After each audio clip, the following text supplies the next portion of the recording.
Thanks, Phil. Very glad to be back at this incredible series that you've organized.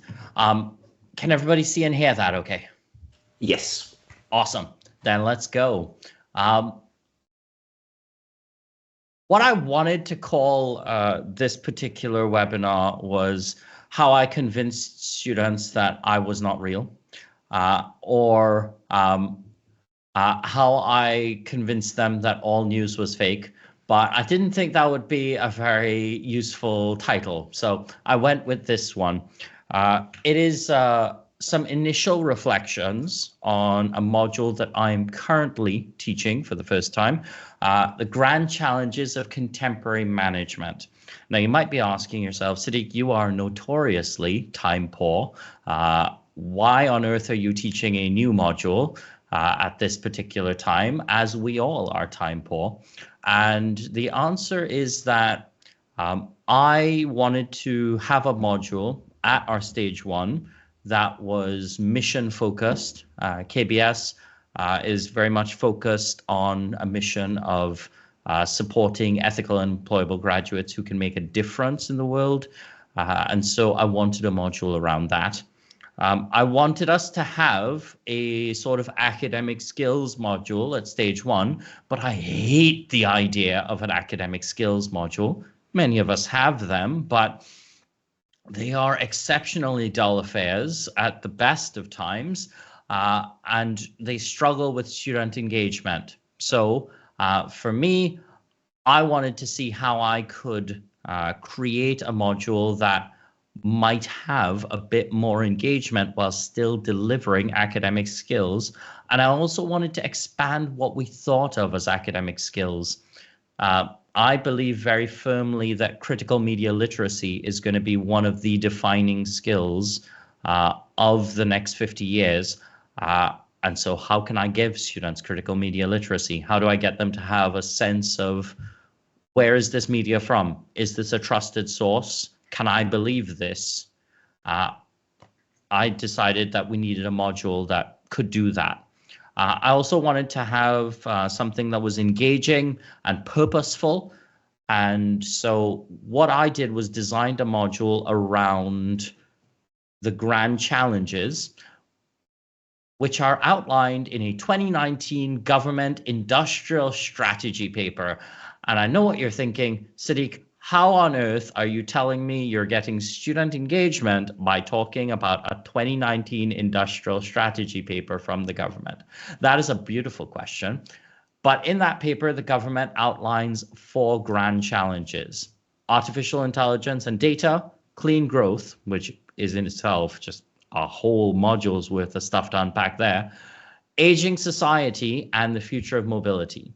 And building a module around problems that are relevant to students, that they are challenged by, is, I think, a solid approach. So that was the objective. From there, I realized I needed to set an assessment, and I wanted an assessment that would be relevant to students, that would be future-proofed, i.e., I didn't just want an assignment that they could ask ChatGPT to solve. I wanted it to still be robust, because I like to pretend from time to time that I'm still an academic and I do research and stuff. And so I wanted it to have meaningful engagement with academic work. And I wanted it to be relevant to what I was doing in the classroom in terms of the skills that I was cultivating. I am working backwards here through a thought process, but the assignment I landed on was a reflective essay where they have to discuss how the grand challenges, AI, clean growth, aging populations, and the future of mobility, impact people in their hometown. Now I have to actually design seminars that support students working towards those assessments. So what were my objectives? I wanted seminars that were hands-on, that were that involved students actually using AI in the classroom. And I'm expecting any day now someone from data protection to jump out and yell at me for having students use ChatGPT in the classroom. I wanted them to be able to question the veracity of what they were looking at. and I wanted it to evoke debate. I like when students argue, not just with each other, but with me. I am a rather, I wanted to say curmudgeonly, but I realized that that's not the word I'm looking for. I like to argue with students, and they like to argue with me once they get the hang of it. So it's about how I create that environment where they feel comfortable arguing or debating something, right? So the two seminars, so what I'm going to talk to you about for a bit is just the two seminars that I landed on and decided for the 2 weeks where we were looking at the grand challenge of AI, right? First seminar was the activity, the brief that I gave them, which you saw on the last screen, was very simple. It's bring your laptop, be ready to play around with something like ChatGPT or whatever other tool you want to answer the question, how can AI tools improve life for the people of Kent? So we got them to draft something. We got them to use ChatGPT to draft something. And then I showed them my answer, which I took as this is what an expert answer would look like, right? And then we had a bit of a conversation about what the different answers were and how they looked. In the context of this, I also showed them our lovely e-learning teams pages on AI and some of their advice and guidance on how these tools could be used. But for the most part, it was provoking them into a conversation about which of these tools did you actually prefer? Which did you actually like? Which of these answers did you actually prefer? Which did you like? Some of the outcomes that we saw were that students saw how generic the ChatGPT answers were. So you can see one being generated on your screen. They are exceptionally generic. They don't give any specific details about specific projects that are being run within the Kenton Medway area. They don't give any details about sources or meaningful statistics or points of information or interest that might be used. So they are just very generic answers. However, students also saw how well structured these answers were. They were able to see that they were very detailed and organized, and they liked that. I will say that in the context of the seminar, we got them to write or pull together very brief answers, and they had a hard time telling the difference between their answers, my answers, and a ChatGPT answer once you put it in a paragraph. But they were surprised that I could tell the difference. And I could, because I can tell what a bullet pointed answer looks like when you smash it together versus what an academically researched answer looks like.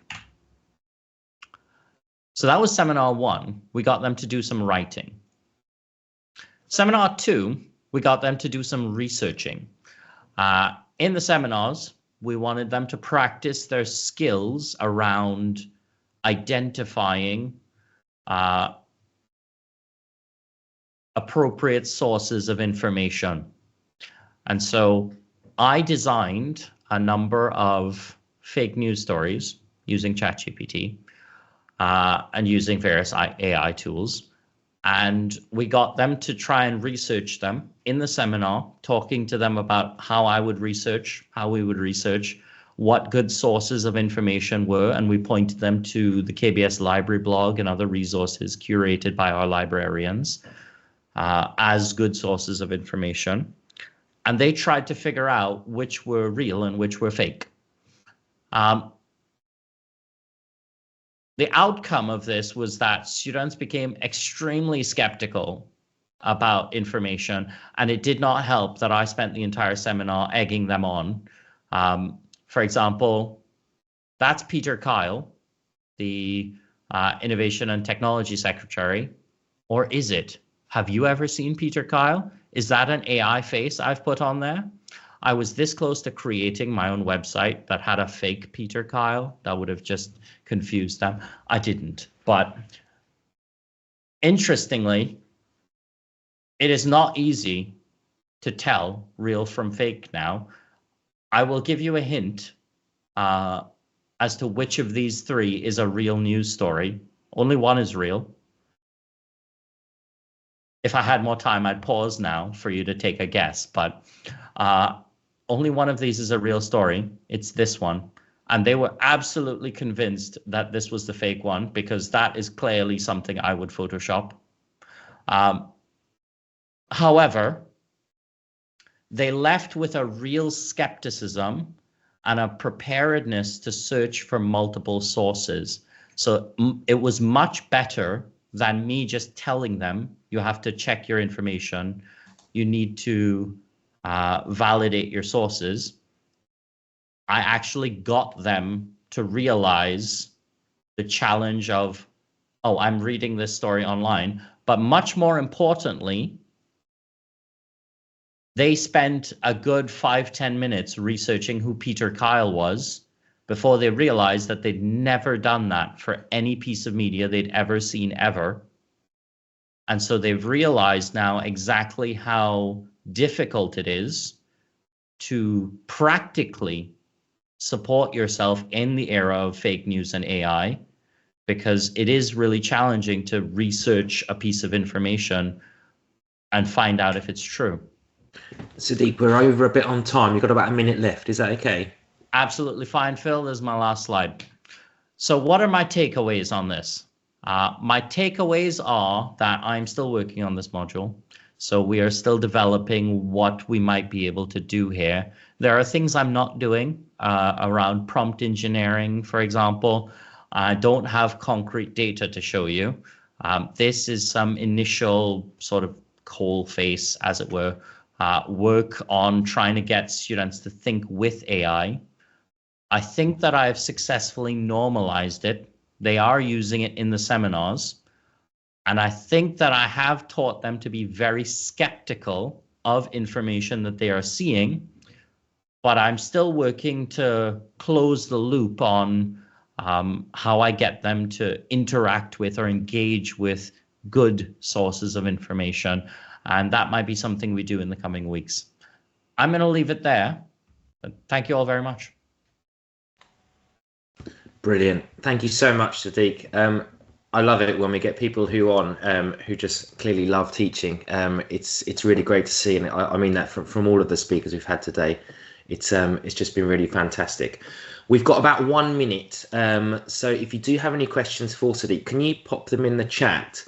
Sadiq, one question I just wanted to ask you, if that's okay, is I love all of these seminars on AI. I think it's such a good way to work with students on it in a really fun environment. What was the engagement with them like in terms of students in attendance? I think I'm a skewed. I'm the wrong person to ask about attendance, Phil, because I think my attendance is skewed by my job title. So I do have quite a high attendance in my seminars, but it may be that the active approach to the seminars has contributed to that. Yeah. Okay. And just as a follow-up, because I think we've got about 30 seconds, was any of the Gen AI generated content that the students generated as good as yours? No. It is still consistently true that you can scrape a 2-2, but you can't get a first. And we're seeing it with some of the initial assessments where the stronger answers are localized to Kent. They are very detailed. They do have academic research, and Gen AI just isn't giving them that right now. Again, prompt engineering might give them that in the future, but at the moment, a surface level initial question isn't going to give it to you. Yeah, I think that's a good point to make, and a great place to end for today. Thank you so much, Sadiq. It's been brilliant having you back on again. It's great fun, and thank you very much.